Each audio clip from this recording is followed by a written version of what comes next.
Bigo pa rin ang National Bureau of Investigation na matunton si Charlie Atong Ang sa bahay ng kanyang anak sa Makati City.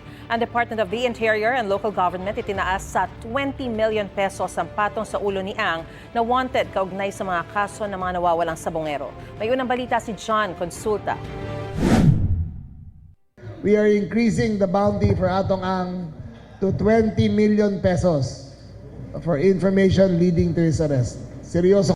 Dinoble na ng Department of the Interior and Local Government o DILG ang naunang 10 milyong pisong pabuya para sa ikadarakip ng negosyanteng si Charlie Atong Ang. Tinutugis pa rin si Ang dahil sa mga kaso ng pagkawala ng mga sabongero. Inilabas naman ng PNP-CIDG ang bagong wanted poster kung saan nakasaad ang contact information kung paano makikipag-ugnayan sa mga otoridad. Kung tiyatan nyo kung saan nanggagaling yan sa mga confidential funds provided to the PNP. At saka sa DILG. Walang walang GPP atos dito Totoong tao babayaran namin dito.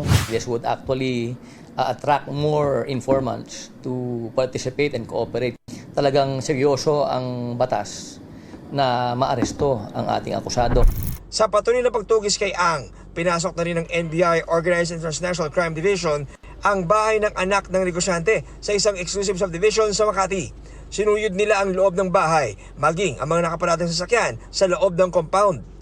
Mga kapuso, nagnegatibo doon sa unang bahay na pinuntahan.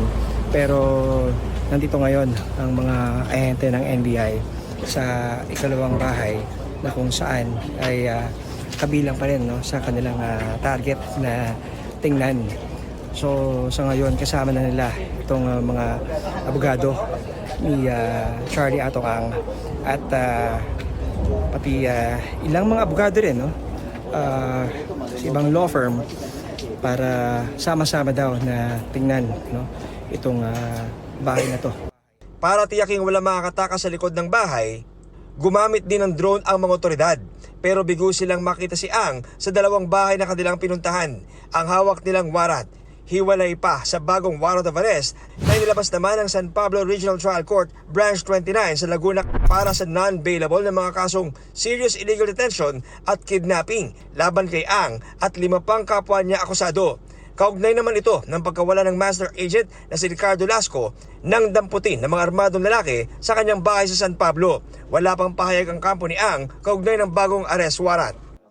Nagpunta ang CIDG sa mga farm ni Ang sa Siniloan, Pangil at Santa Cruz, Laguna para isilbi ang naturang warrant.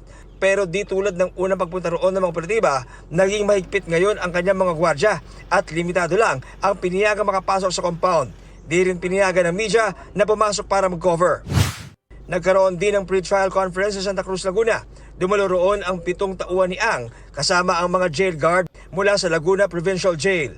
Hindi nagpaunlak ng payag sa media ang mga akusado maging ang kanilang mga abogado.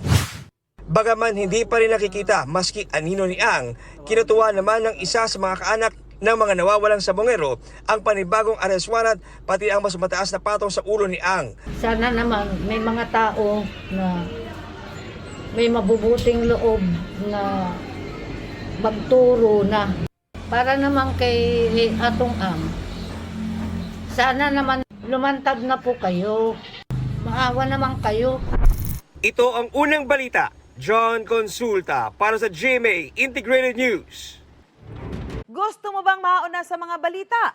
Mag-subscribe na sa GMA Integrated News sa YouTube at tumutok sa unang balita.